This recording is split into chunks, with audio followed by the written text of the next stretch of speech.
24 hours journey by rail northward from Bombay, in the rolling hills of Rajputana, is the city of Udaipur, capital of the state of Mewar. Little is heard of it in the outside world. Many Indian capitals have greater claims of size or grandeur. Many are wealthier by far, but none can boast a prouder heritage. For here dwells His Highness the Maharana of Udaipur, direct descendant of the sun god, and natural leader by birth and tradition of all the Indian princes of the Hindu faith. And no city could be more lovely.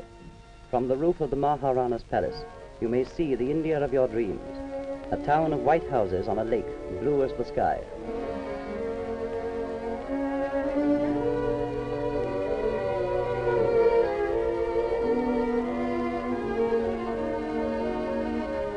Udaipur is surrounded by a strong defensive wall, which in the 16th century barred the way of the Mughal emperors in the great Mohammedan invasion.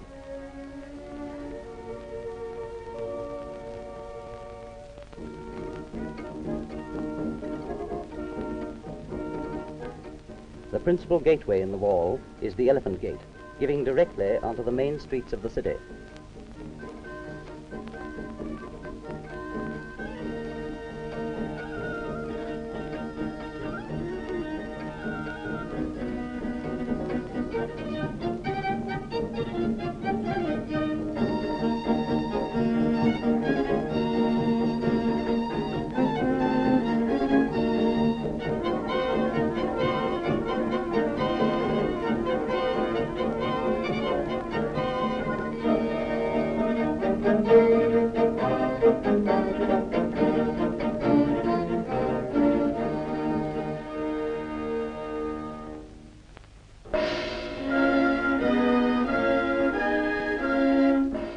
In the center of the town is the massive temple of Jagannath, its towers elaborately carved with the figures of animals by craftsmen of long ago.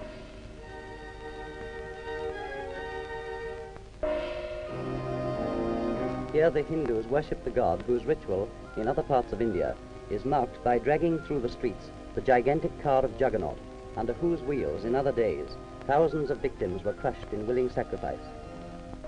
On the steps of the temple, the cow, sacred to the Hindus, exercises her divine right of reposing when and where she chooses.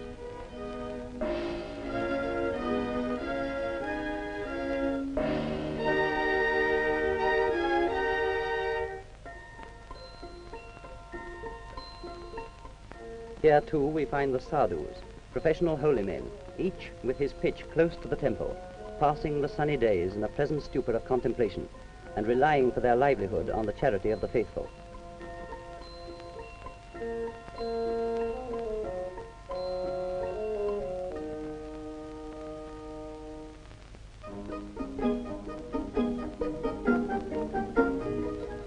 The trades of Udaipur are carried on in the tangle of streets below the temple.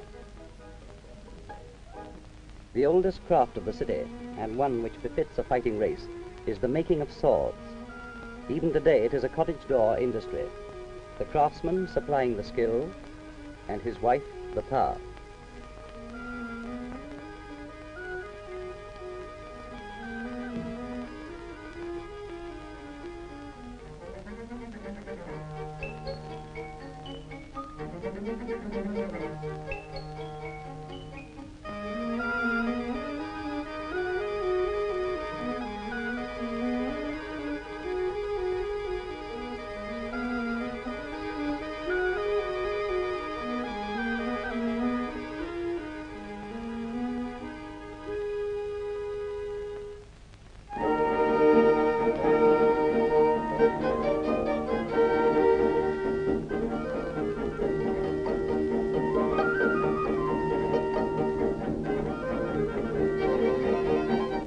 Then there are the silversmiths, doing a prodigious trade in bangles, anklets, and earrings of Indian silver, heavily wrought.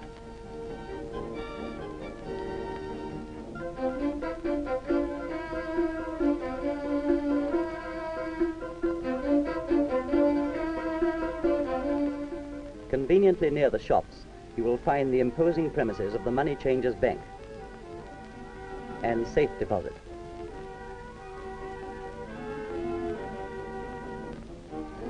Really large sums, of course, are kept in the strong room and only produced when a big deal is contemplated.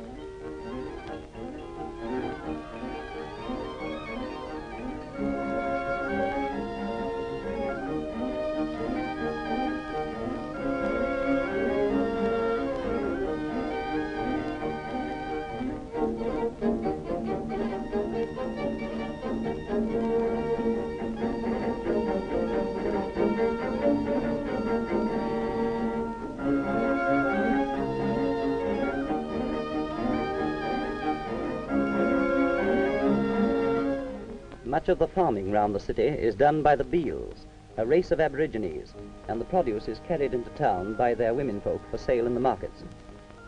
The many anklets worn by this woman are not a sign of vanity, but of safety first. They protect her against snake bite while working in the fields.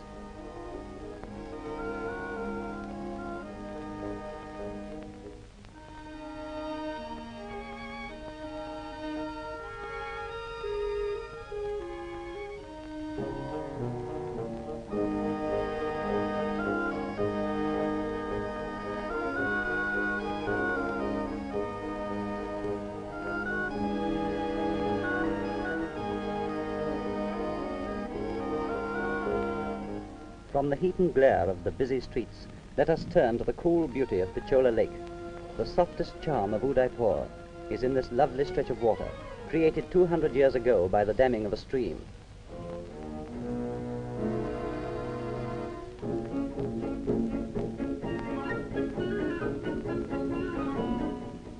Here, throughout the day, the townsfolk come to the steps of the Gangur Ghat to bathe and wash,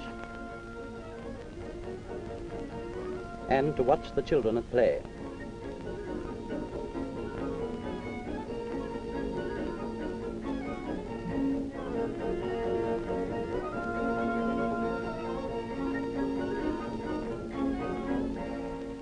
Down to the lakeside come the water sellers with their patient oxen to refill the leather water bags. Rich and poor, humble and mighty, Pichola serves them all. The cool waters ripple gently round the white marble walls of the summer palace that gleams like a jewel on the bosom of the lake. Happy Udaipur! The descendant of the sun god could find no fairer dwelling place under the sun.